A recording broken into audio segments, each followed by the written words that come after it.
6 مئی ہے، 4 شوال ہے اور جمعے کا روز ہے۔ پروردگار کی بارگاہ میں دعا گو بھی ہوں اور پر امید بھی ہوں کہ پوری دنیا میں آپ جہاں کہیں بھی ہوں گے، صدقے میں محمد علیہ السلام کے خیر و عافیت ہوں گے۔ ناظرین، آپ کا آج کا ہمارا پروگرام اپنے روٹین سے تھوڑا سا ہٹ کے آج ایک اسپیشل ٹرانسمیشن ہم دے رہے ہیں اس وقت، چونکہ ایام جنت البقی بالکل قریب ہے اور 8 شوال بالکل قریب ہو گئی ہے، تو اس حوالے سے جنت البقی کی جو تاریخ ہے اور جو وہاں ستم ہوا ہے جس سے نظریں چرانے کی کوشش کی جاتی ہے، مگر تاریخ شاہد ہے کہ جس دن سے یہ واقعہ ہوا آج تک عزادارہ نے جناب زہرا سلام اللہ علیہ چین سے نہیں بیٹھے ہیں، اور ہر سال اس کی یاد مناتے ہیں اور پوری دنیا بھر میں احتجاج کرتے ہیں۔ اس موضوع کے اوپر بات کرنے کے لیے ہمارے ساتھ موجود ہیں انٹرنیشنل ریبلڈ بقی آرگنائزیشن کے مؤسس اعلیٰ جناب محبوب مہدی عابدی صاحب امریکہ شکاگو سے ہمارے ساتھ موجود ہیں مولانا رومان رضوی صاحب نجف شرف عراق سے۔ اپنے دونوں مہمانان گرامی کی خدمت میں سلام عرض کرتے ہیں اور آپ کو پروگرام میں خوش آمدید کہتے ہیں۔ وعلیکم السلام ورحمۃ اللہ، جزاکم وعلیکم السلام، جزاکم اللہ۔ جزاک اللہ جزاک اللہ۔ تو ناظرین، تھوڑی سی تنبیہی گفتگو ہو جائے اور جو پس منظر ہے اس کا جنت البقی کا وہ سارا بیان ہو جائے، تو سب سے پہلے قبلہ محبوب عابدی صاحب آپ کی طرف آؤں گا، اور جنت البقی کا جو تاریخی پس منظر ہے میں چاہوں گا کہ اس کے اوپر روشنی ڈالیں کہ تاریخ ہمیں کیا بتاتی ہے۔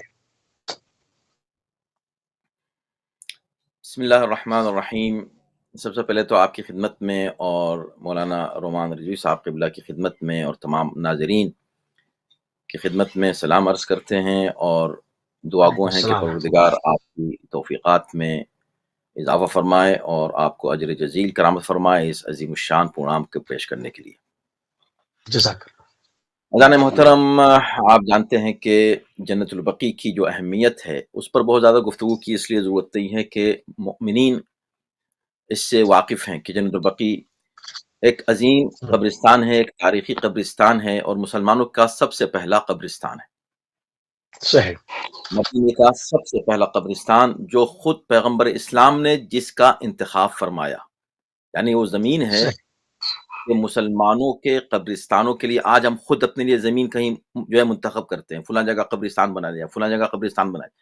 یہ واحد وہ قبرستان ہے کہ پیغمبر اسلام نے خود اس کا انتخاب فرمایا مسلمانوں کے لیے، اور آپ کے صحابہ کرام انہی کی زندگی میں ان کے سامنے دفن ہوئے، اور آپ کے فرزند وہاں دفن ہوئے آپ کے ہی زندگی میں، اور پھر آپ وہاں جاتے تھے پیغمبر اسلام صلی اللہ علیہ وسلم، اور جا کر وہاں بقی میں مدفون مؤمنین کے لیے فاتحہ پڑھتے تھے۔ یہ وہ روایات ہیں جس پر سب اتفاق رکھتے ہیں، اس میں کسی کو کوئی اختلاف نہیں ہے، اور ہزاروں صحابہ وہاں دفن، یعنی اس کے بعد پھر یہ مدفن بنا عموماً تمام مسلمانوں کا، اور اس کی بڑی اہمیت ہوئی۔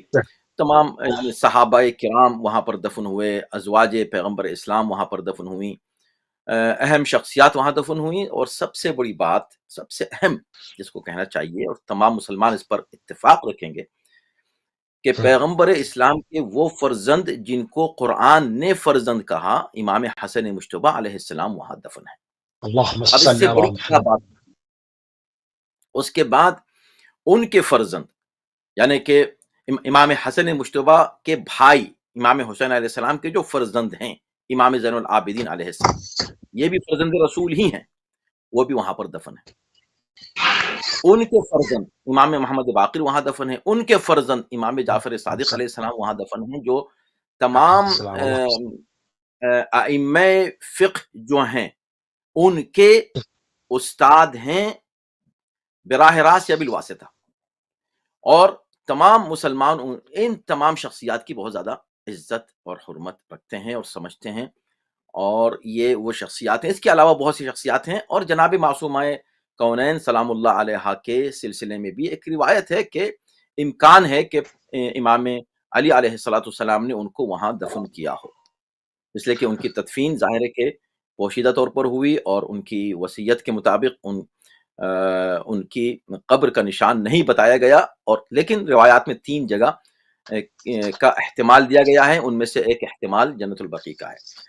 تو بطور احتمال سمبولیکلی وہاں پر بھی یہ قبر جناب معصومہ کی موجود تھی جب یہ روزے شہید کیے گئے ہیں۔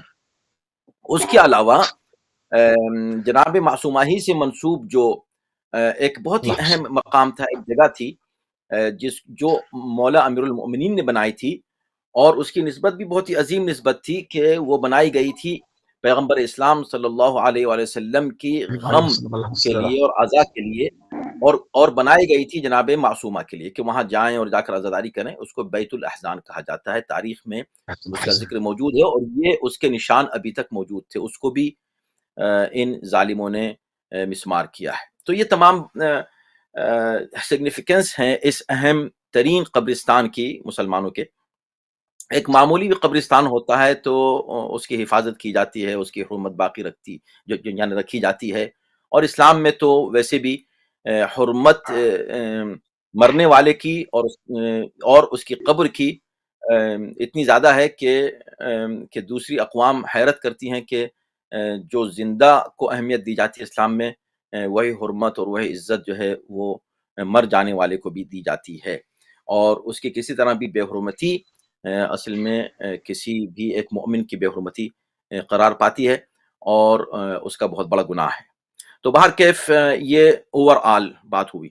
اب اس کے بعد ابھی تک یعنی آج تک کی تاریخ میں یہ وہ قبرستان ہے کہ جس میں دفن ہونا ہر مسلمان اپنی خواہش رکھتا ہے اور پسند کرتا ہے کہ اگر ہم وہاں دفن کر دیے جائیں. اس لیے کہ جوار پیغمبر اسلام بھی ہے وہیں پر، جو ہے رسول کائنات صلی اللہ علیہ وسلم کا روضہ اقدس ہے. جس وقت یہ روزے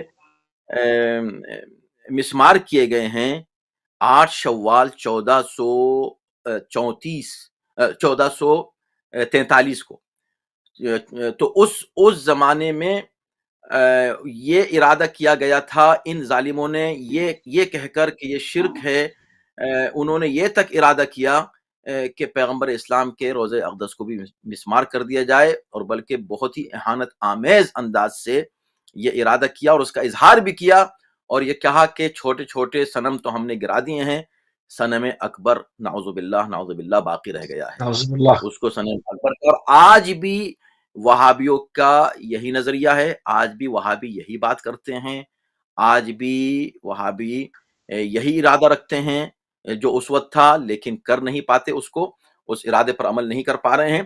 اور اسی لیے واجب ہے اور ضروری ہے مسلمانوں کے لیے کہ وہ احتجاج کریں. اگر اس زمانے میں احتجاج نہیں کیا گیا ہوتا، اور یہ احتجاج بھی ہر طرف سے ہوا، تمام مسلمانوں نے کیا، لیکن سب کر کیوں نہیں پا رہے؟ ملت تشیع کا خوف ہے، ایران کا خوف ہے. ہاں، میں آپ کی خدمت عرض کر رہا ہوں کہ اگر اس وقت یہ احتجاج نہیں ہوا ہوتا، جنت البقیع کے انہدام پر تمام دنیا کے مسلمانوں نے آواز بلند نہیں کی ہوتی، اور خاص طور پر بر صغیر اس وقت غیر منقسم ہندوستان تھا، وہاں سے بہت زبردست تحریک چلی، بہت طاقتور تحریک چلی، اس وجہ سے یہ اس اقدام سے باز آئے، یعنی پیغمبر اسلام کے روزے کو مسمار کر دیتے. آج اسی طرح ہوتا روزہ ان کا، جیسے ابھی ہم جنت البقیع کو دیکھ رہے ہیں، لیکن اس احتجاج کی وجہ سے رک گئے، اس خوف کی بنا پر. تو یہ ہے وہ خوف. جی اچھا، تو اب کس بات کا خوف ہے؟ تو اس وقت کی تحریک تھی. اب چونکہ خطے کے اندر اس وقت ملت تشیع جو ہے، جس کو آپ مزاحمت کا بلاک کہتے ہیں، وہ لبنان سے لے کر سوریہ، اور سوریہ سے لے کر عراق، اور عراق سے لے کے تہران تک اس کے پرچم ہر سو لہرا رہے. تو کیا ملت تشیع کا خوف ہے ان کو، جو اب یہ رسول کے روزے کی طرف آنکھ اٹھا کے دیکھنے کی جرات نہیں کرتے؟ آف کورس، بالکل ان کو معلوم ہے کہ ریسسٹنس جو ان کو ملے گا وہ بہت شدید ہوگا، بہت سخت ہوگا، اور وہ جانتے ہیں کہ وہ تو اس وقت جو کچھ وہ کر چکے ہیں، ابھی اس کو جھیلنا بھی ان کے لیے آسان کام نہیں ہے. اور اب تو بالکل نظر اٹھا کے بھی نہیں دے سکتے رسول اللہ کے روزے کی طرف. الحمدللہ اب وہ طاقت ہو گئی ہے مسلمانوں کی. اور ایک بات میں آپ کی خدمت میں ضمناً یہ عرض کر دوں کہ یہ بات صحیح ہے کہ الحمدللہ محبان اہل بیت، شیعان اہل بیت کی ایک طاقت ہے، ایک قوت ہے، ایک بات ہے آج دنیا میں. لیکن یہ جو تحریک ہے جنت البقیع کی، اس کا تعلق صرف شیعوں سے نہیں ہے. اس میں تو میں تعجب کرتا ہوں کہ مسلمان کیوں خاموش ہوں گے اور کیوں خاموش ہیں. اس میں تو وہ شخصیات دفن ہیں جن کی عزت، جن کا احترام دنیا کے تمام مسلمان کرتے ہیں، اور نہ صرف مسلمان، میں تو کہتا ہوں کہ یہ انسانی بنیاد پر ہمیں یہ تحریک چلانی ہے اور چلا رہے ہیں. بالکل صحیح. قبلہ کالر کو لے لو. السلام علیکم ورحمۃ اللہ. وعلیکم السلام. میں آغا بھائی میں نواز بٹ کر رہا ہوں. جی بسم اللہ جی، بسم اللہ بسم اللہ فرمائیے. میں نے چند الفاظ شارٹ اینڈ سویٹ بات کرنی ہے، بسم اللہ جی، کرنا ہے بالکل بالکل بسم اللہ. کہ جب کہ یہ جو آل سعود جو کی پارٹی ہے، یہ جو برٹش گورنمنٹ نے اور امریکن نے جتنے بھی یہ جو خارجی انہوں نے آپ پہ بٹھائی ہوئی ہے سعودیت میں، یہ تو لوگ عربی نہیں ہے، یہ تو یمن سے آئے ہوئے ہیں لوگ، یہ لوکل نہیں ہے. یہ بات بتا دوں، ہسٹوریکل بات کر رہا ہوں. اس کے بعد ان کا جو رویہ ہے آج سے کافی عرصہ دراز سے یہ سلسلہ کار ہے، جنرل وکیل کو شہید کرنا، فلاں مزار کو شہید کرنا، مزار مبارک کو شہید کرنا، یہ من مانی کرتی ہیں. بدو لوگ ہیں یہ، جن کو اب تک تو یہ یاشی کے لیے تو نہیں آئے ہوئے ہیں، کچھ علاوہ کوئی بات نہیں، یاشی اور بدماشی کے لیے آئے ہوئے ہیں. میں ٹھیک ہے جی، سما کرتا ہوں. شکریہ. بات یہ ہے کہ اس کا حل کیا ہے کہ جب کہ ایک کرتا رہا سے احتجاج ہو رہا ہے، جس کو احتجاج ہو رہا ہے، ہر طرح کے احتجاج ہو رہا ہے. ٹھیک ہے اچھی بات ہے کہ حکومت ہے کہ اس کا حل کیا ہے وسیع میں. بس صحیح، بہت عمدہ، بہت جزاک اللہ جی، جزاک اللہ جی. میں دوبارہ محبوب صاحب آپ کی طرف دوبارہ آؤں گا، رومان صاحب کی طرف جاتا ہوں. جنت الباقی کے تقدس احترام کے حوالے سے تھوڑی سی میں بات کرنا چاہوں گا آپ کے ساتھ. جی بسم اللہ الرحمن الرحیم. اللہم صلی علی محمد وآل محمد وعجل فرجہم وسیعلم الذین ظلموا ای منقلب ینقلبون. خداوند کریم اپنی بابرکت کتاب قرآن مجید میں ظالموں کو متنبہ کرتے ہوئے ارشاد فرما رہا ہے کہ عنقریب ظالمین کو یہ معلوم ہو جائے گا کہ وہ کس جانب پلٹائے جائیں گے. لعنت تیرے وجود پہ آل سعود ہو، تجھ سے تیرے وجود کی پستی نہیں گئی. اتنا شدید بغض ہے بنت رسول سے، زہرا کی تجھ سے قبر بھی دیکھی نہیں گئی. خداوند کریم ہم سب سبحان کی اس صدائے احتجاج کو اپنی بارگاہ میں شرف قبولیت عطا فرمائے. نجف اشرف کی زمین سے یہ پروگرام ہم آپ کی خدمت میں پیش کر رہے ہیں. وقت عصر ہے اور روایت صدیقہ طاہرہ حضرت فاطمہ الزہرا سلام اللہ علیہا سے ہے کہ روز جمعہ وقت عصر جو دعائیں اللہ کی بارگاہ میں کی جاتی ہیں وہ دعا ضرور قبول ہوتی ہے. اللہ کی بارگاہ میں ہم دعا کرتے ہیں یا اللہ ہم اپنی ان آنکھوں سے جنت البقیع کی تعمیر کو دیکھ سکیں اور اپنے وجود سے جنت البقیع کی تعمیر کے کام کو اس میں ہم لوگ اپنا حصہ ضرور ڈالیں. اہل بیت ٹی وی کے اس انٹرنیشنل پروگرام کے ذریعے ہمارے ساتھ وکیل آیت اللہ سستانی دامت ذیل العالی حجت الاسلام والمسلمین عالی جناب مولانا سید محبوب مہدی عابدی صاحب قبلہ شریک ہیں اس پروگرام میں کہ جو اس وقت پوری دنیا میں جنت البقیع کی تعمیر کے حوالے سے واحد شخصیت ہیں اور ان کا ایک ادارہ جو ریبلٹ جنت البقیع آرگنائزیشن کے نام سے معروف ہے. اور یہ اس موضوع پر بہت بہترین انداز میں روشنی ڈالیں گے کہ کس انداز میں جنت البقیع کے حوالے سے ہم کام کریں. احترام اور تقدس کے حوالے سے فقط اتنا ہی کہنا کافی ہے کہ جنت البقیع میں جو قبور ہیں، جو قبریں ہیں، وہ زمین کے وہ آسمان مدفون ہے اس میں کہ جس کی وجہ سے آج دنیا میں اسلام کا نام زندہ ہے. پیغمبر اسلام حضرت محمد مصطفیٰ صلی اللہ علیہ وآلہ وسلم خود جنت البقیع میں ہر شب جمعہ جایا کرتے تھے اور جا کر وہاں دعائیں کرتے تھے. جو لوگ مدفون تھے ان کی قبر پہ جا کے ان کے حوالے سے دعا کیا کرتے تھے.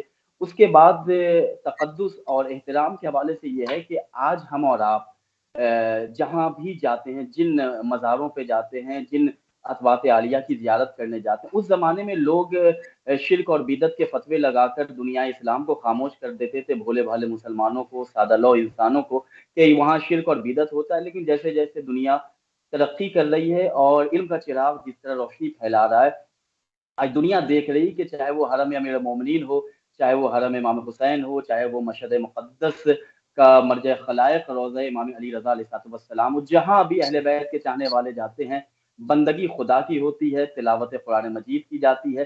یہ وہ ذوات مقدسہ مدفون ہے کہ جن کے وسیلے سے، جن کے حوالے سے ہم اللہ کی بارگاہ میں اپنی دعاؤں کو پیش کرتے ہیں. اور خود قرآن مجید میں اللہ ارشاد فرما رہا ہے بسم اللہ الرحمن الرحیم وَمَن يُعَظِّمْ شَعَائِرَ اللَّهِ فَإِنَّهَا مِن تَقْوَى الْقُلُوبِ. اور جو اللہ کی نشانیوں کا احترام کرے گا یہ اس کے دل کے تقوی کی علامت اور نشانی ہے. تو یہ تمام جنت البقیع میں جو قبریں ہیں، چاہے وہ رسول اسلام حضرت محمد مصطفیٰ صلی اللہ علیہ وآلہ وسلم کے فرزند کی ہیں، 4 ائمہ معصومین علیہ السلام کی قبریں، جیسا کہ قبلہ نے کہا کہ خود امام حسن مجتبی علیہ السلام کی قبر ہے۔ جب ہم ان قبور کی زیارت کرتے ہیں تو ہمارے سامنے وہ اسلام کا چہرہ آتا ہے کہ جسے خدا نے اسلام کا چہرہ قرار دیا ہے، جن کے ذریعے سے اسلام پہچانا جاتا ہے۔ آج پوری دنیا میں ساری چیزیں مارکیٹ میں اویلیبل ہیں، اخلاق اسلام ناپید ہوتا جا رہا ہے۔ اگر آج اسلام کے اخلاق کو دیکھنا ہے تو اخلاق امام حسن مجتبی کو ہمیں دیکھنا ہوگا۔ تو یہ وہ قبور ہیں، یہ وہ شخصیتیں جنت البقیع میں مدفون ہیں کہ جن کے احترام کے حوالے سے خود رسول اسلام نے اپنی زندگی میں زیارتیں کی ہے۔ خود صدیقہ طاہرہ حضرت فاطمہ الزہرا سلام اللہ علیہ جنت البقیع جایا کرتی تھی اور وہاں پہ جا کے تسبیح و تحلیل میں مصروف ہوتی تھی، اور اللہ کی بارگاہ میں جو لوگ مدفون تھے ان کے حق میں دعائے مغفرت اور دعائے خیر کیا کرتی تھی۔ بالکل صحیح، بالکل صحیح۔ تھوڑی سی بات کو آگے بڑھاتے ہیں۔ جنت البقیع کو منہدم کرنے کے پیچھے اگر دیکھا جائے تو کیا اسباب کار فرما تھے؟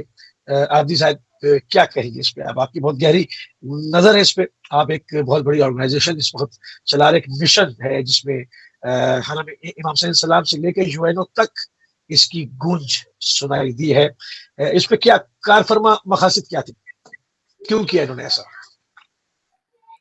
اس میں دو چیزیں اکٹھے ہو گئی تھیں اور وہ ابھی تک چل رہی ہیں۔ تھوڑا کچھ نظر آ رہا ہے کہ شاید کچھ فرق آیا ہو یا آ رہا ہے، ابھی ہر چیز کلیئر نہیں ہے۔ وہ دو چیزیں کیا تھیں؟ دو تحریکیں تھیں، ایک سیاسی تھی، ایک مذہبی تھی۔ وہ جو مذہبی تحریک تھی اس کو بھی ہم سیاسی ہی کہیں گے اصل میں، لیکن یہ جو سیاسی تحریک تھی اس میں اس کی قیادت کر رہے تھے یہ آل سعود۔ ان کو ضرورت تھی کسی ایسی تحریک کی جو عوام کو دھوکہ دے سکے اور اس طرح ان کی حکومت وہاں قائم ہو سکے۔ چنانچہ ان کو محمد بن عبد الوہاب ملا۔ محمد بن عبد الوہاب بھی اگرچہ اس کی تحریک بظاہر مذہبی ہے اور بہت ہی سخت گیر مذہبی نظریات کا حامل وہ شخص تھا، اور اس حد تک کہ آج جو وہابی ہیں وہ خود کو وہابی کہتے ہوئے گھبراتے ہیں۔ یعنی کہتے نہیں کہ ہم وہابی ہیں، صرف یہ کہ وہابی نظریات کو وہ فالو کرتے ہیں۔ تو وہابی اصل میں اس زمانے میں وہ یہ کہ عالمی جو سیاست تھی، جو عالمی سیاست مدار تھے اس دور میں، اس زمانے میں، انہوں نے ظاہر سی بات ہے کہ ایک سازش اس طرح کی تیار کی کہ مسلمانوں میں ہم کیسے اختلاف پیدا کریں اور ساتھ ہی ساتھ وہاں پر ہم اپنی حکومت کیسے قائم کریں۔ تو انہیں یہ دو افراد ملے، ایک آل سعود اور ایک وہابی نظریات کا جو بانی ہے محمد بن عبد الوہاب۔ انہوں نے ان دونوں کو جوڑ دیا اور ان دونوں نے مل کے ایک ساتھ یہ تحریک چلائی اور وہاں پر حکومت قائم کی۔ ان کے درمیان پیکٹ تھا، ان کے درمیان یہ معاہدہ تھا کہ ہمیں جو ہے اپنے نظریات کو پھیلانے کی اجازت دی جائے گی، نہ صرف اجازت بلکہ ہمیں ہماری فل حمایت کی جائے گی اور حکومت ہمارا ساتھ دے گی، اور ہم پھر اس کے بدلے میں حکومت کا ساتھ دیں گے۔ تو یہ دونوں مل کر چلے اس زمانے میں، اور اسی بنیاد پر حاکم مدینہ نے جب یہ ارادہ کیا کہ ان قبور کو مسمار کرے تو مفتی سے اس نے پہلے فتویٰ لیا۔ اس مفتی کو بھی ظاہر فتویٰ دینے میں اس کے لیے آسان کام نہیں تھا، تو اس نے کہا کہ ٹھیک ہے میں آپ کو اس سلسلے میں فتویٰ بالکل دوں گا، لیکن میں چاہتا ہوں کہ مدینے کے جتنے دیگر مفتی اور علماء ہیں ان سب کو جمع کیا جائے اور ان کے سامنے یہ بات رکھی جائے۔ چنانچہ سب کو جمع کیا گیا اور ترغیب و ترہیب دونوں، یعنی خوف زدہ کر کے بھی اور انہیں لالچ دلا کر بھی، ظاہر سی بات جس طرح فتوے لیے جاتے ہیں اس طرح فتوے لیے گئے۔ یہ اسی طرح کا فتویٰ تھا جو امام حسین کے لیے لیا گیا مفتیوں سے، قتل فرزند رسول کے لیے، اور یہاں پر بھی اسی طرح فرزند رسول جو انہی کے بھائی امام حسن کے اوپر ظلم کے لیے فتویٰ لیا گیا، اور لوگوں نے کہا ہاں ٹھیک ہے بالکل اس کو مسمار کر دینا چاہیے اس لیے کہ یہ شرک ہے۔ تو اس کے دو دوافع تھے، یعنی کہ دو اس کے ریزنز تھے، ایک سیاسی تھا اور ایک بظاہر مذہبی تھا، جس کو میں نے عرض کیا کہ وہ بھی اصل میں بنیادی طور پر سیاسی ہی تھا۔ ابھی بھی وہ تحریک سیاسی تھی۔ چنانچہ ابھی خود محمد بن سلمان نے یہ اعتراف کیا، آپ حضرات نے ضرور سنا ہوگا، کہ جب ان سے کہا گیا کہ یہ وہابیت آپ کے گھر سے کیوں اتنی پھیل رہی پوری دنیا میں، آپ کے ملک سے، تو اس نے کہا کہ بھئی ہم کیا کریں، یہ آپ ہی نے کہا تھا تو ہم نے ان کو سپورٹ کیا، اب آپ کہہ رہے ہیں تو چلے ہم ان کو ہٹا دیتے ہیں۔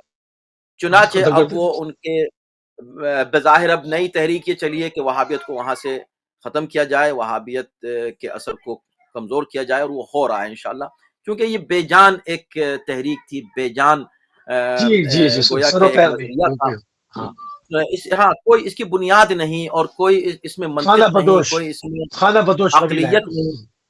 اس طرح کے قبیلے، یہ بھی قبیلہ تھا، وہ بھی وہ قبیلے، تو اکٹھے ہو گئے، مقصد سیاست تھا، مقصد حکومت پر قبضہ کرنا تھا، چنانچہ وہ ہوا، اور یہ سلسلہ ابھی تک جاری ہے۔ ہمارا کام یہ ہے کہ ہم اپنی آواز بلند کریں ان ظالموں کے خلاف، اور خاص طور پر اب اس دور میں کسی شخص کے پاس کوئی ذرا سے بھی ایکسکیوز باقی نہیں رہ گیا ہے، جبکہ ہمارے پاس سوشل میڈیا ہے۔ اس دور میں یہ وہ زمانہ ہے آواز بلند کرنے کا، کہ ہم اپنی طاقت اپنی آواز کے ذریعے سے دکھا سکتے ہیں، ہم گھر میں بیٹھ کر بھی دکھا سکتے ہیں، گھر سے باہر نکل کے بھی دکھا سکتے ہیں۔ دو چیزیں جن کے بانی اور جن کے موسس جس پہ آواز بلند کرنے کے لیے، وہ ملت تشیع ہے۔ ایک یوم القدس پہ اوپر پوری جو عالم اسلام ہے وہ اس کے اوپر خاموش بانگوش دندان جو ہے وہ بیٹھے ہوئے تھے، امام خمینی نے آواز بلند کی۔ دوسری جنت البقیع، 100 سال ہونے کو آ رہے، کوئی ایک سال تاریخی اعتبار سے بتا دے کہ ملت تشیع خاموش ہوئی ہو، ہم اس کے اوپر بات کرنا ہی بند کر دیں گے۔ ایک سال کوئی ہمیں ثابت کر دے کہ ہم خاموش رہے، ہم نے پوری دنیا میں لگاتار آواز لگائی، مگر کیا وجہ ہے؟ اور یہ دونوں مسئلے ایسے ہیں جو صرف ملت تشیع سے مربوط نہیں ہے، یہ اسلام کی عزت و سر بلندی اور اس کی بقا کی ضامن ہے۔ یہ جناب صحابہ سلام علیہ سے آخر کس کو اختلاف ہوگا؟ مگر چونکہ اس کی آواز ہم لگاتے ہیں، اس میں سب شامل نہیں ہوتے، اس کی کیا وجہ ہے؟ یہ اصل میں بہت پرانی ہماری تاریخ ہے۔ یزید کے خلاف جب امام حسین نے آواز بلند کی تھی تو وہ اصل میں کسی فرد کے خلاف نہیں تھی، اس کا مسئلہ یزید کا نہیں تھا، مسئلہ اسلام کا تھا۔ اسلام کو بچانے کے لیے امام حسین جب اٹھے تو کون ساتھ آیا؟ کیوں صرف 72 رہ گئے؟ کیا وہ 72 کون تھے؟ یہ خود ایک بہت بڑا ٹاپک ہے۔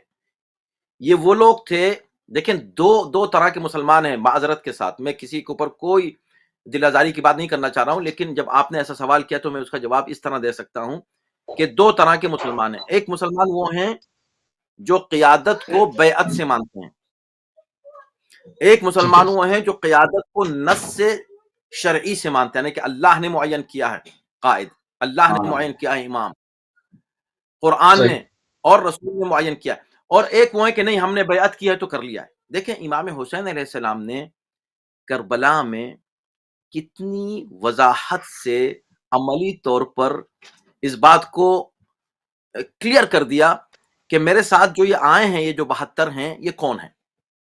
یہ وہ لوگ ہیں جو مجھ کو امام بیعت سے مان کر آئے ہیں یا نص سے صریح سے مان کر آئے ہیں؟ صحیح۔ آخری دن میں فرما دیا شب عاشور کہ میں بیعت اٹھا لیتا ہوں۔ بیعت ایک معاہدے کا نام ہے، بیعت اٹھا لی تو بیعت ٹوٹ گئی، ختم ہو گئی، اب بیعت نہیں ہے، ان دونوں کے درمیان بیعت نہیں ہے۔ بیعت نہیں ہے تو اب ہمیں کوئی تاریخ نہیں بتاتی کہ دوبارہ پھر امام حسین کے اصحاب نے بیعت کی ہو۔ یہ بیعت توڑ رہا ہوں یا اٹھا رہا ہوں کہنا مقصد صرف یہ تھا کہ جو بیعت والا ہے میرے پاس آیا ہے وہ چلا جائے، وہ بھی آزاد، اور جو امامت کو نص سے ماننے والا ہے وہ باقی رہ جائے۔ ہمیں امام کی بیعت کی ضرورت نہیں ہوتی ہے، امام کو مان لیا، امام مان لیا، بات ختم ہوگی۔ بیعت ایک ایکسٹرا گویا عہد ہے، تجدید عہد ہے۔ امامت کو تسلیم کرنے کا نام یا امام بنانے کا نام بیعت نہیں ہے۔ تو اس کا مطلب یہ ہوا کہ اس کربلا ہی سے اگر آپ لے لیں، آج تک انہی لوگوں نے حق کا ساتھ دیا، انہی لوگوں نے قربانی دی، وہی پیش رہے جو قیادت کو من جانب اللہ نص کے طور پر مانتے ہیں۔ اب میں فرقوں کی بات نہیں کر رہا ہوں، اس میں شامل ہو جائے وہ آ جائے۔ ہم آج بھی جہاں پر بھی، اور پھر دیکھیں، اور آپ اور کربلا سے پہلے چلے جائیے، مولا امیر المؤمنین کیا فرماتے ہیں؟ اوصیکما بتقوی اللہ، اور اس کے بعد پھر ایک نصیحت، اور اس کے بعد پھر فرماتے ہیں کہ کونا للظالم خصما وللمظلوم عونا، ظالم کے لیے تم ہمیشہ دشمن رہنا اور مظلوم کا تم ہمیشہ ساتھ دینا۔ اب اس میں کوئی فرقے کی بات نہیں کی، حد یہ کہ مسلمان غیر مسلمان کی بات بھی نہیں کی، یہ کہا جو بھی ظالم ہوگا تو میں اس کی مخالفت کروں گا۔ میں ایک دلچسپ بات آپ نے یوم قدس کی بات کہی تو اپنی بات کو ثابت کرنے کے لیے کہ کیسے ہم مولا علی، امام حسن، امام حسین کی سیرت پر آج بھی عمل کر رہے ہیں الحمدللہ، تو میں عرض کروں کہ دیکھیں یہ جو آیت اللہ خمینی نے یوم القدس کی آواز بلند کی، آج لوگ اس پہ نہیں آتے۔ ہم نے یہاں پر شکاگو میں کیا ابھی یوم قدس، تو صرف وہی لوگ تھے، چند افراد، اور جبکہ یہاں لاکھوں مسلمان رہتے وہ نہیں آئے، وہ آتے نہیں، شرکت ہی نہیں کرتے۔ کیوں؟ اس لیے کہ آیت اللہ خمینی نے آواز بلند کی۔ میں یہ بات مکمل کر دوں پھر آپ اٹھا لیجیے گا۔ تو ہم یہ کہتے ہیں کہ دیکھیں ہمارا جو نظریہ ہے وہ ہے ظلم کے خلاف بات کرنا، اس میں شیعہ، سنی، یہودی، مسلمان کا مسئلہ ہی نہیں ہے۔ دیکھیں شاہ شیعہ تھا، خود کو شیعہ کہہ رہا تھا، آیت اللہ خمینی نے اس کے خلاف آواز بلند کی۔ صدام خود کو سنی کہہ رہا تھا، آیت اللہ خمینی نے اس کے خلاف آواز بلند کی۔ یہ جو زائنسٹ ہیں وہ خود کو یہودی کہتے ہیں، جو آیت اللہ خمینی نے ان کے خلاف آواز بلند کی۔ تو نہ تو وہ اس لیے کہ شیعہ تھا، نہ وہ اس لیے کہ سنی تھا، نہ وہ اس لیے کہ یہودی ہیں، اس لیے کہ جہاں ظلم نظر آیا اس کے خلاف آواز بلند کی گئی۔ یہ ہمارا نظر ہے۔ بالکل صحیح، جہاں اس میں کوئی مذہب ملت کی قید نہیں ہے۔ ظلم کا مسئلہ، ظلم اور مظلومیت کا مسئلہ ہے۔ جہاں ظلم ہوگا ہم اس کے خلاف ہوں گے، مظلوم ہوگا ہم اس کے حامی ہوں گے۔ یہ مسئلہ یوم قدس کا بھی ہے، یہ مسئلہ بقی کا بھی ہے۔ بالکل صحیح۔ کالر ہمارے ساتھ، السلام علیکم ورحمۃ اللہ۔ وعلیکم السلام۔ آغا بھائی اچھا پروگرام جا رہا ہے۔ میں قبلہ کی بات سن رہا تھا، علامہ محبوب آدمی صاحب کی، ماشاءاللہ خدا سلامت رکھے ان کو اور ان کی توفیقات سے بھی کرے۔ میں اپنی یہ رائے دینا چاہوں گا کہ مسلمانوں کا المیہ یہ رہا ہے کہ خاص طور پہ اہل تشیع کے بارے میں بات ہوگی کہ اہل تشیع ہمیشہ اللہ تعالیٰ آواز اٹھاتے ہیں، جو کہ محدود تعداد میں ہوتے ہیں، مگر اپنی وہ آواز اٹھاتے ہیں تو وہ اتنی افیکٹو نہیں ہوتی۔ تو مسلمانوں کو جب میں کہہ رہا ہوں تو میں شیعوں کو مخاطب کر رہا ہوں کہ ان کا المیہ یہ رہا ہے کہ ہم جو ہے بیسیکلی اپنے دشمن کو ہی نہیں پہچان پاتے۔ دشمن کا ہم ایک تو خارجی دشمن ہوتا ہے، جیسے کہ ہم کہتے ہیں کہ یہود و نصارہ، اگر ریلیجن ایسپیکٹ میں بات کی جائے کہ نہیں، ہم کسی کے مذہب پہ حملہ ہی نہیں کرتے، ہم کسی کو نہیں کہتے، ہم ظالم کو ظالم کہتے ہیں، ظالم کو ظالم کہتے ہیں، لیکن قرآن کے اندر یہ موجود ہے کہ یہود و نصارہ تمہارے دوست نہیں ہو سکتے، کھلا لکھا ہے۔ ہاں وہ دوسرے ایکسپیکٹس میں سے ہیں، مگر یہ نہیں کہ آپ کے برابر میں کوئی رہ رہا ہے تو آپ دشمن ہو گیا۔ ہاں، میں یہ بات کہہ رہا ہوں کہ ہمارا جو دشمن ہونے کا جو تعین ہے نا وہ ہونا چاہیے تاکہ ہم اس کے حساب سے پیش قدمی کریں۔ ہمیں دشمن بھی نہیں پتا ہوتا، ہم ڈائیورٹ ہو جاتے ہیں اپنی انٹرنیٹ دشمنوں کی وجہ سے۔ ٹھیک ہے، سوال کیجیے گا۔ ہاں، سوال یہ کہ ہمیں اپنے دشمن کا ٹھیک ہے، آگے سوال۔ ہم اپنے ایکسٹرنل دشمن سے کہیں کہ اصل دشمن ہمارے باہر ہو گئے جو یہ سب کام کروا رہے ہیں اپنی انٹرنل۔ ٹھیک ہے جی، بہت شکریہ جی، دیکھتے رہیے شو، آپ کی بات کا بھی جواب اسی میں آ جائے گا۔ اور ہماری بالکل بھی ادارے کی پالیسی نہیں کہ ہم کسی بھی دین کے اوپر اس کے ادیان کے جو ہے وہ ان کے نام لے کے اور جو وہ کریں۔ ٹھیک ہے، اندر جو ہے وہ قرآن میں حکم ہے اور وہ ایک قومی اور ایک ملی حساب سے ہے اور اس کی تفاسیر ہوتی رہتی ہیں، اس کے اوپر بات ہوتی رہتی ہے۔ اس میں جو ہے وہ ہم اس کے اوپر ہماری پالیسی بڑی کلیئر ہے کہ ہم جو ہے اس میں کسی بھی دین میں نہیں، ہم جس طرح سے محبوب عبدی صاحب نے کہا کہ ہم باقاعدہ ہر اس ظالم کے خلاف ہیں، وہ چاہے شیعہ ہی کیوں نہ ہو، چاہے اس کا مذہب کچھ بھی ہو۔ کیوں نہ للظالم خصمن وللمظلوم عونا، امیر المومنین کی بظاہر وصیت امام حسن مجتبیٰ کو، مگر قیامت تک کے لیے ایک قانون کی شکل جو ہے وہ دے دی آپ نے۔ مولانا رومان صاحب، کیا قبر پہ چراغ جلانا یا روشنی کرنا، کیا اس میں کیا حرج ہے؟ کیا ہے یہ؟ کیوں اس کو بدعت کہتے ہیں؟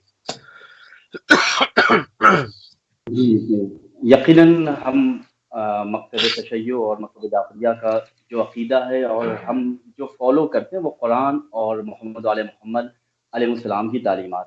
قبر پر چراغ جلانا، قبر پر روشنی کرنا، یہ وہ عقیدہ ہے کہ جو خود قرآن مجید اور محمد محمد علیہ السلام کی تعلیمات ہے، اور ہماری جو زندگی کا کمال یہ ہے کہ ہم یا تو اتباع قرآن کرتے ہیں یا اتباع محمد و اہل بیت محمد مصطفیٰ صلی اللہ علیہ وآلہ وسلم کرتے ہیں۔ میں 2-3 آپ کو حوالے پیش کر رہا ہوں آپ کی خدمت میں.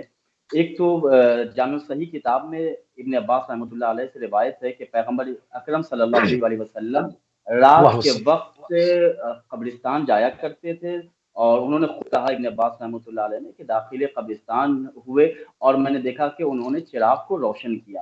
ایک بڑی مشہور کتاب ہے تاریخ بغداد، اس کے مصنف خطیب بغدادی لکھتے ہیں کہ ابو ایوب انصاری کی قبرستان پر باضابطہ شمعدان کو دیکھا گیا ہے، یعنی شمع جلتے ہوئے دیکھا گیا ہے.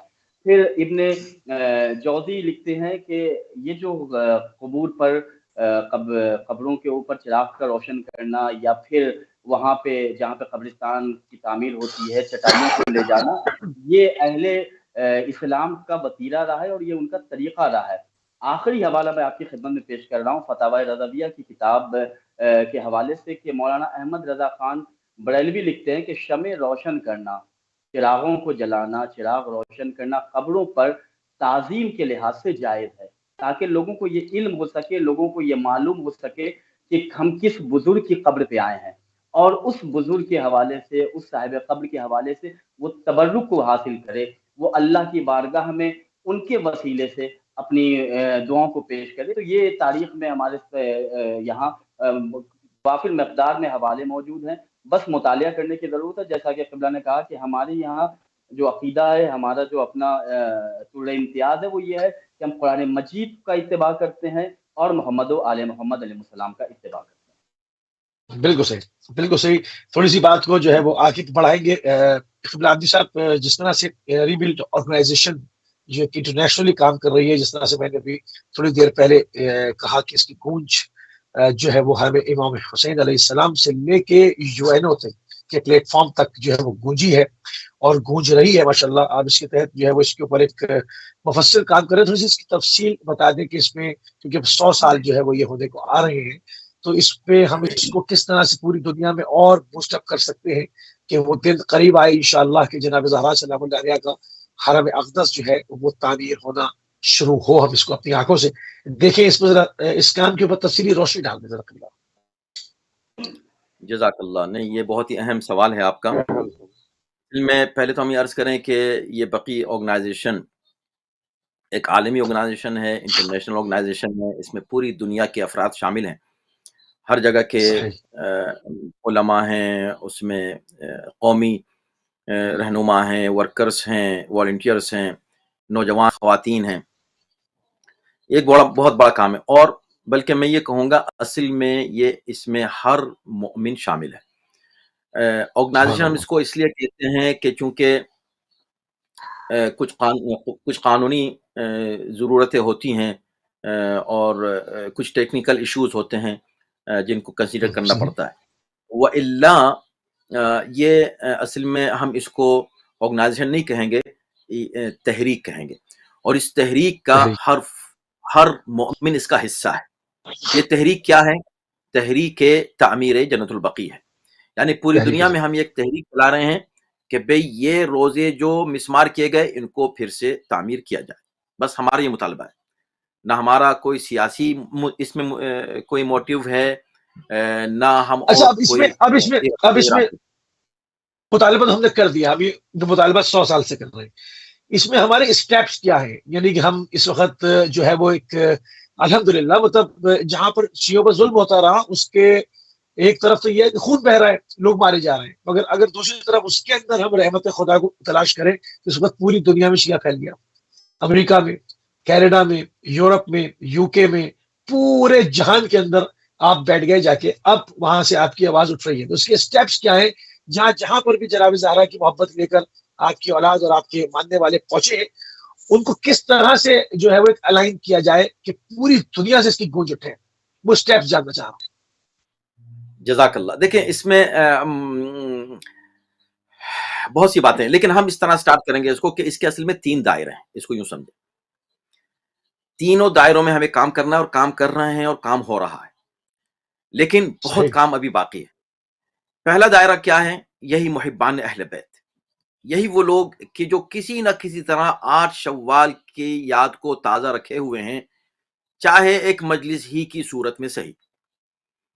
حالانکہ ہم یہ فرق سمجھتے ہیں کہ مجلس، دیکھیں مجلس میں اور احتجاج میں ایک فرق ہے. حالانکہ مجلس خود بھی ظلم کے خلاف احتجاج ہے جنرلی، لیکن اس دور میں جو ظلم ہمارے سامنے ہوا ہے، ہمارے زمانے میں ہوا ہے، اور یہ ظلم ابھی باقی ہے، ظالم بھی ابھی برقرار ہے، موجود ہے.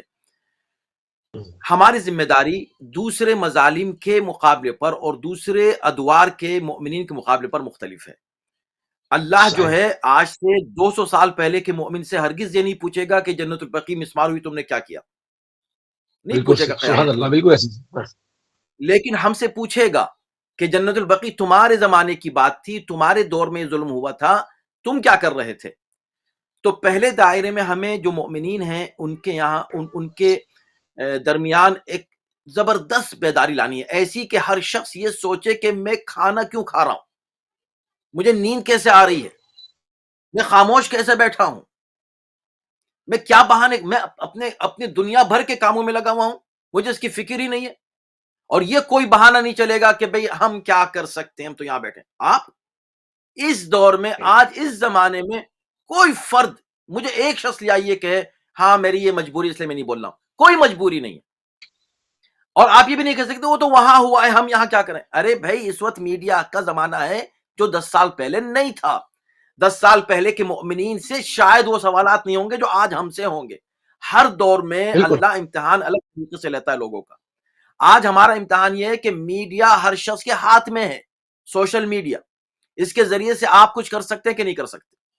ابھی جو ایک تحریک چلی بیداری کے عنوان سے کہ ہم کریں تو کیا کریں اس موقع پر، تو پہلے ہم یہ عرض کریں کہ پہلا دائرہ ہے. دوسرا دائرہ برادران اسلامی کا ہے. اپنے مسلمان بھائیوں کو ہم ساتھ لے کر چلنا چاہتے ہیں. چنانچہ ابھی جو ہمارا پروٹیسٹ ہو رہا ہے انشاءاللہ ہم جائیں گے یہاں سے شکاگو، واشنگٹن ڈی سی جائیں گے، وہاں پر سعودی ایمبیسی کے سامنے مظاہرہ کریں گے، اس کے بعد وہاں سے واک کر کے جائیں گے اور وائٹ ہاؤس کے سامنے مظاہرہ کریں گے اور اپنی حکومت سے مطالبہ کریں گے بھئی آپ کیوں سپورٹ کرتے ہیں سعودی عرب ظالم ان ظالم بادشاہوں کا. اور ہم ان سے مطالبہ کریں گے کہ وہ زور ڈالیں کہ جنت البقیع کو وہ لوگ بنائیں یا ہم کو بنانے کی اجازت دیں. نمبر 2 مطلب نمبر 3 اجازت دے دیں. ہم اپنے پاک پیسے سے تعمیر کریں گے. لیکن لفظ ہاں اجازت بھی میں تو کہتا ہوں کہ یہ بڑا لفظ ہے. اجازت نہیں، ہمارا مطالبہ ہے اس کو پورا کریں بس. ہمارا حق ہے، یہ ہمارا انسانی حق ہے کہ ہم مطالبہ کریں کہ ہم کو موقع دیں کہ ہم وہاں جائیں اور قبریں بنائیں اور تم رکاوٹ نہیں ڈالو. یہ صرف ہے. اچھا، تیسرا جو دائرہ ہے وہ ہے عام انسانی دائرہ. تمام انسانوں کو تک یہ بات پہنچے مظلومیت اہل بیت کی اور مظلومیت جنت البقیع کی. میں آپ کی خدمت میں عرض کروں کہ اس کے بہت سے ذریعے ہیں اور وسیلے ہیں. ابھی یہاں پر کئی ایسے واقعات ہوئے امریکہ میں. آپ کو بتاؤں چند سال پہلے کی بات ہے کہ سینٹ لوئس میں لوگوں نے جا کر ایک یہودی قبرستان میں جا کر کچھ قبروں کو توڑ دیا، شور مچ گیا، ہنگامہ مچا. وہیں پر سینٹ لوئس کے مسلمانوں نے راتوں رات کئی لاکھ ڈالر جمع کر کے جا کر اور یہودیوں کو پیش کیا اور کہا کہ بھئی دیکھیں ہم اس کی مذمت کرتے ہیں اور یہ لیجیے ہم اس میں آپ کا ساتھ دیتے ہیں، اس لیے کہ ہاں تو ظاہر ہے کہ چونکہ اسلام اس کی قطعا اجازت نہیں دیتا کہ آپ کسی ہندو کی قبر کو توڑ دیں، کسی عیسائی کی، کسی جو ہے یہودی کی، کرسچن کی، کوئی بھی ہو ایور، قبر ہے تو قبر ہے. آپ کو حق نہیں ہے آپ کسی انسان کے اوپر بحیثیت انسان، اس کی ایک عزت ہے اور حرمت ہے. اور یہ امیر المومنین نے بھی فرمایا ہے اور خود قرآن مجید میں اس کے بہت سے شواہد موجود ہیں کہ ہمیں انسان کی عزت کرنی ہے. تو انسان بحیثیت انسان ہمیں ساتھ مل کر رہنا ہے اور انسانی برادری ہے پوری دنیا میں، اس کا خیال رکھنا. ہم سب بنی آدم ہیں، پھر ہم بنی ابراہیم بھی ہیں جس میں بہت سے مذاہب آتے ہیں، اور اس کے بعد پھر ظاہر مسلمان ہیں اور اس کے بعد ہم شیعہ ہیں. لیکن اوور آل انسانی بنیاد پر ہم اس کو لے کر چل رہے ہیں کہ جب اگر ہم یہ مذمت کر سکتے ہیں اور مسلمان اس بات کی مذمت کر سکتے ہیں کہ ایک جوئش جو ہے سیمیٹری پر حملہ ہوا اور آپ نے اس کی مذمت کی، جس نے بھی کیا وہ مسلمان نے نہیں کیا ہوگا یقیناً، لیکن مسلمانوں نے اس بات کا اظہار کیا، اس کی مذمت کی اور اس میں یہ کہا کہ ہم حاضر ہیں، یہ لیجئے، ہم اس کی تعمیر نو کے لیے آپ کا ساتھ دینا چاہتے ہیں.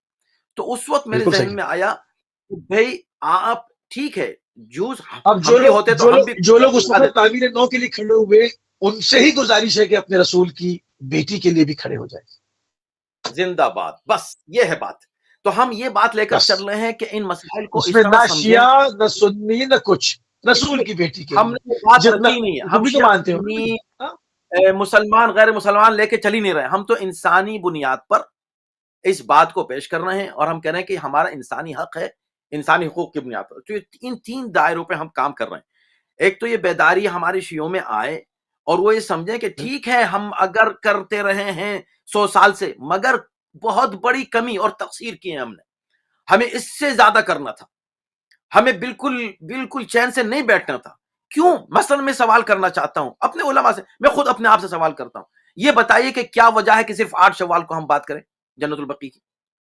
15 شوال کو سالور شہادت امام صادق علیہ السلام کے موقع پر بقیع کا ذکر کیوں نہیں ہونا چاہیے؟ امام باقر علیہ السلام کی شہادت کے موقع پر کیوں نہیں ہونا چاہیے؟ امام زین العابدین کی شہادت کے موقع پر، امام حسن مجتبیٰ کی شہادت کے موقع پر کیوں نہیں ہونا چاہیے بقیع کا ذکر؟ اور کیوں نہیں ہوا اور کیوں نہیں احتجاج ہوا؟ تو اس کی صورت یہ دیکھیں، پہلی بات تو یہ کہ خود ہم سمجھیں کہ واقعا یہ کام ضروری ہے، ہمیں بولنا ہے. نتیجہ کیا ہوگا یہ ہمارا کام نہیں ہے. نتیجہ خدا دیتا ہے، نتیجہ اللہ کے اختیار میں ہوتا ہے. ہم تو صرف یہ دیکھیں کہ ہماری ذمہ داری ہماری مسئولیت اپنے سنی بھائیوں سے، اور اہل سنت میں 90% سے زیادہ مسلمان وہ ہیں جو نبی کی بیٹی کا احترام کرتے ہیں، جو آل رسول کا احترام کرتے ہیں. اور اگر ان صرف ان کی نہیں، وہاں صحابہ بھی مدفون ہیں، وہاں ازواج رسول بھی مدفون ہیں. تو اکثریت مسلمانوں کی اس بات کی قائل ہے کہ ان کی قبروں کا احترام ہونا چاہیے. تیسری بنیاد پر انسانی بنیاد پر بھی ہم نے ہر جگہ اس سلسلے میں کام شروع کیا ہے.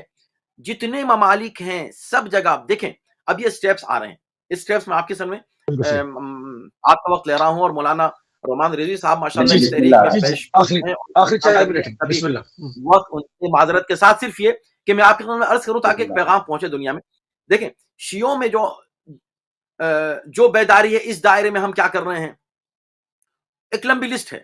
یعنی کم سے کم 15 پروجیکٹس ہیں جس پر کام ہو رہا ہے، جن میں سے ایک پروجیکٹ جو ہے وہ ہے مظاہرہ. وہ ایک مظاہرہ ہے. تو جہاں جہاں شیعیان اہل بیت ہیں وہاں پر ہم یہ تحریک چلا رہے ہیں کہ ابھی آپ اس کو ایک احتجاج کی تحریک بنائیں. اس میں مختلف زبانوں کے ساتھ اس کی کوئی فیکلٹی آپ کے پاس؟ نہیں، ہر زبان میں. دیکھیں، ہم نے ایران میں کیا، ہم نے عراق میں کیا، ہم نے جو ہے آسٹریلیا میں کیا، ہم نے لندن میں کیا، مطلب یوکے ہی میں مطلب کام ہو رہا ہے. ہم نے یہاں پر جو ہے کیا ہے، مطلب یورپ میں ہر جگہ، کینیڈا میں ماشاءاللہ. تو کون سی جگہ ہے جہاں چھوٹ گئی ہے؟ ہر جگہ، جو ہے جاپان تک میں، اور مان لیجئے جنیوا میں جا کر، اور مطلب ہر جگہ یہ سمجھے کہ تحریک چل رہی ہے اور کام ہو رہا ہے بڑے پیمانے پر. تو جہاں بھی اب اس سال کی کیونکہ 100 سال رہ گئے ہیں، اب ہم کیا کریں؟ آخری 2 منٹ اب ہم کیا کریں؟ کوئی قدم بتائیں کہ ہم اٹھائیں. تو ہم کہہ رہے ہیں ابھی 8 شوال 4 دن کے بعد آنے والا، یا 3 دن کے بعد 8 شوال کو آپ مجلس کرتے ہیں. یہ میرا پیغام پوری دنیا کے محبان اہل بیت کے لیے کہ محبان اہل بیت، مولا کے چاہنے والے، کم سے کم جو کام کرتے ہیں کیا ہے؟ مجلس کرتے ہیں. ٹھیک ہے، آپ مجلس کریں، آپ ماتم بھی کریں، مگر جب مجلس اور ماتم کر چکے ہیں، آپ اسی جگہ جہاں آپ نے مجلس کی ہے، جہاں ماتم کیا، اسی کو احتجاجی جلوس میں تبدیل کر دیں. اسی مجلس کو، یہ ہم نے کل کیا ہے یہیں پر اسی حسینی میں. ہم مجلس عموماً شب میں کرتے ہیں، لیکن چونکہ ہمیں مظاہرے کے لیے پوری قوم کو جانا ہے وہاں، تو ہم 3 دن پہلے مجلس کر لیتے ہیں. یہ مجلس ہم نے کل کی، اور یہ مجلس کے بعد ہم باہر نکلے اپنے ہی ادارے کے سامنے، اس لیے کہ اس میں کوئی پرمیشن کی ضرورت نہیں ہے جو ہے گورنمنٹ سے، کوئی ایسا مسئلہ نہیں ہے لیگلی. کھڑے ہو گئے، بینر لیے اور کچھ پلے کارڈز لیے، سلوگن، اور اس کی ویڈیو بنائی اور اس کو ہم نے اپلوڈ کر دیا اور سوشل میڈیا کو اپنی آواز پہنچانے کے لیے یوز کیا. تمام اداروں میں، تمام امام بارگاہوں میں کام ہو سکتا ہے، اور کم سے کم ہم تو کہہ رہے ہیں کہ 1000 شہروں میں ارادہ ہے انشاءاللہ کہ مظاہرہ ہو. میں کہتا ہوں 1 لاکھ شہروں میں ہو سکتا ہے، یا 1 لاکھ جگہوں پر ہو سکتا ہے، اگر ہم اس پالیسی والے کہ جہاں جہاں مجلس ہو رہی ہے اسی مجلس کو احتجاجی جلسے میں تبدیل کر دیں اسی سال، اور اس کے بعد اس کو اگلے سال اور آگے جو ہے بڑھا دیں. ایک بات یہ ہے. دوسری بات یہ ہے کہ اسی